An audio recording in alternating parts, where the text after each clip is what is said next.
নমস্কার, আমি অপূর্ব চক্রবর্তী। আজ কবিগুরুর ১৬৩তম জন্মদিনে আমার স্বরচিত কবিতা ২৫শে বৈশাখ দিয়ে আমার কবি প্রণাম নিবেদন করছি। আজ ২৫শে বৈশাখ, আকাশে বাতাসে তাই যে শাশ্বত অভিযান।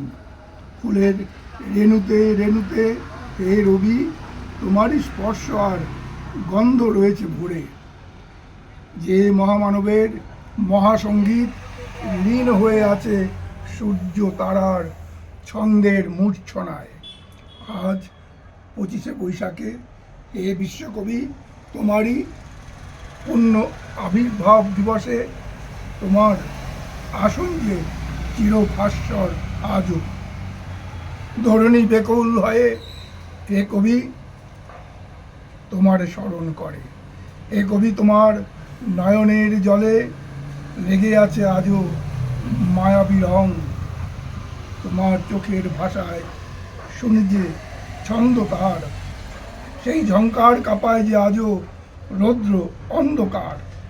উজ্জ্বল রবি আরও উজ্জ্বল হয়নি বন্ধ পথ চলা আজও যে তার।